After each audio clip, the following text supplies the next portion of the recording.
अस्सलामुअलैकुम वरहमतुल्लाहि वबरकातुहू। जनाब बाबूभाई सोपारी वाला गर्ल्स प्राइमरी स्कूल, कक्षा 5, विषय हिंदी, विषयांक इकाई 11 सच्चा बालक। हमारा इकाई 11 सच्चा बालक पाठ्य पुस्तक का पूर्ण हो चुका है। आज हम उसका स्वाध्याय पोथी कार्य देखेंगे, जो आपको सुंदर स्वच्छ अक्षर में जोड़ने का ध्यान रखते हुए अपनी हिंदी की स्वाध्याय पोथी में लिखना है। गाला स्वाध्याय पोथी हिंदी, कक्षा 5, द्वितीय सत्र, इकाई 11 सच्चा बालक, जीवन प्रसंग। प्रश्न 1, पढ़िए और लिखिए।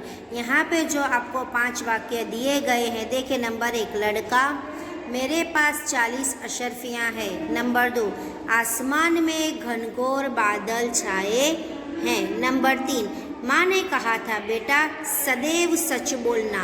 नंबर 4, हमेशा सत्य की ही जीत होती है। नंबर 5, हॉकी हमारा राष्ट्रीय खेल है। यह सभी वाक्य आपको सुंदर स्वच्छ अक्षर में देखकर फिर से एक बार लिखना है।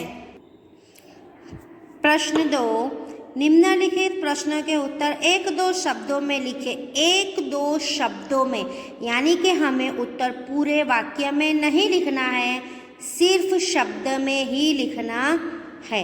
नंबर 1, काफिला कहाँ जा रहा था?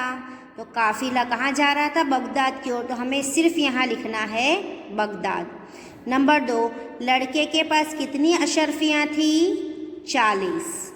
काफिले पर कौन टूट पड़े? डाकू। बालक चुपचाप क्या देख रहा था? लूटमार। डाकुओं ने क्या करना छोड़ दिया? लूटमार करना। सच बोलने वाला बालक कौन था? सच बोलने वाले बालक का नाम क्या था? अब्दुल कादिर। अब्दुल कादिर की समाधि कहाँ है? बगदाद में।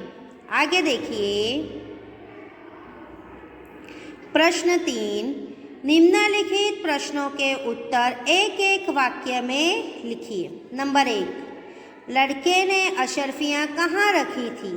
लड़के ने अशर्फियाँ अपनी सदरी के अस्तर में रखी थी। कहाँ रखी थी? सदरी के अस्तर में। नंबर 2, लड़के की माँ ने उसे क्या सीख दी थी? लड़के की माँ ने उसे हमेशा सच बोलने की सीख दी थी। नंबर 3, डाकू लड़के को किसके पास ले गया? डाकू लड़के को अपने सरदार के पास ले गया। नंबर 4, डाकू सरदार को क्या देखकर आश्चर्य हुआ? लड़के ने अपनी सदरी फाड़ कर उसमें छिपी 40 अशर्फियाँ दिखाई। तब डाकू सरदार को आश्चर्य हुआ। नंबर 5, डाकुओं ने क्या प्रतिज्ञा की? डाकुओं ने फिर कभी लूटमार न करने की प्रतिज्ञा की। प्रश्न 4, मुहावरे और उनके अर्थ के सही जोड़ मिलाइए। यहाँ पे देखिए, हमें दिया गया है अ और विभाग ब। अ के सही उत्तर हमें ब में से ढूंढकर यहाँ उत्तर की जगह लिखना है। तो सबसे पहले क्या है? चल पड़ना, पता चलना। नंबर 1 क्या है? पता चलना। पता चलना यानी उसका अर्थ क्या होता है? मालूम होना। तो हम यहाँ लिखेंगे मालूम होना। नंबर 2, घुटने टेकना। घुटने टेकना जिसका अर्थ क्या होता है? हार मानना। तो हम यहाँ लिखेंगे हार मानना। नंबर 3, नेक रास्ते पर चलना जिसका अर्थ क्या होता है? सही रास्ते पर चलना। तो हम यहाँ लिखेंगे सही रास्ते पर चलना। नंबर 4, आँखों का तारा। तो इसका अर्थ यहाँ से कौन सा है?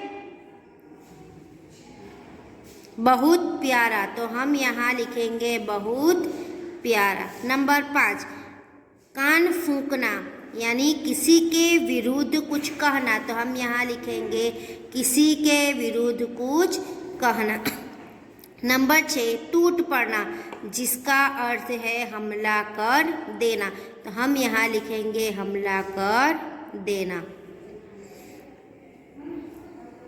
प्रश्न 5 शब्द समूह के लिए एक शब्द लिखिए। नंबर 1 यात्रियों का समूह यानी काफिला। लूट और लूटना और मारना, जिसका समूह शब्द समूह का अर्थ है लूट मार। नंबर 3 सोने का सिक्का यानी अशर्फी। प्रश्न 6 कोष्ठक से उचित शब्द चुनकर रिक्त स्थानों की पूर्ति कीजिए। यहाँ हमें कोष्ठक में कुछ शब्द दिए गए हैं, नेक, अब्दुल कादिर, काफिले और सदरी। इन सभी में से जिसके साथ जो योग्य है वह शब्द चुनकर हमें रिक्त स्थान की पूर्ति करनी है। नंबर 1 रास्ते में खाली जगह पर डाकू टूट पड़े। किस पर टूट पड़े? काफिले, तो हम यहाँ लिखेंगे काफिले। नंबर 2 लड़के ने अपनी खाली जगह फाड़ डाली। क्या फाड़ी थी? सदरी, तो हम यहाँ उत्तर में लिखेंगे सदरी। नंबर 3 हम लोग बड़े होकर भी ईश्वर के बनाए खाली जगह रास्ते पर नहीं चलते, ईश्वर के बनाए नेक रास्ते पर, तो हम यहाँ लिखेंगे नेक। और आखिरी सच बोलने वाले बालक का नाम खाली जगह था। क्या था? अब्दुल कादिर, तो हम यहाँ लिखेंगे अब्दुल कादिर। प्रश्न 7 सही वाक्यांश चुनकर विधानों को पूर्ण कीजिए। नंबर 1 काफिले पर डाकू टूट पड़े और एक एक को पकड़ने लगे, बंदूक चलाने लगे, लूटमार करने लगे। इसका सही उत्तर क्या है? लूटमार करने लगे, तो हम क्या लिखेंगे? काफिले पर डाकू टूट पड़े और लूटमार करने लगे। यहाँ पे हमें वाक्य पूर्ण करना है। नंबर 2 तूने इन अशर्फियों का पता हमें क्यों बता दिया? हमें क्यों नहीं बताया? पहले क्यों नहीं बताया? इसका उत्तर क्या है? हमें क्यों बता दिया, तो हम क्या लिखेंगे पूरा वाक्य? तूने इन अशर्फियों का पता हमें क्यों बता दिया? प्रश्नार्थ चिन्ह। नंबर 3 यह छोटा बच्चा इतना बड़ा झूठ बोला, बड़ा छुपा रुस्तम निकला और ऐसे संकट में भी झूठ नहीं बोला, तो हम इसका वाक्य कैसे पूर्ण करेंगे? यह छोटा बच्चा ऐसे संकट में भी झूठ नहीं बोला।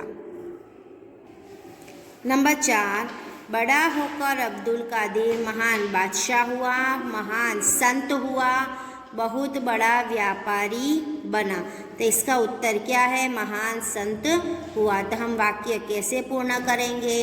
बड़ा होकर अब्दुल कादिर महान संत हुआ। प्रश्न 8 निम्नलिखित वाक्य कौन किससे कहता है?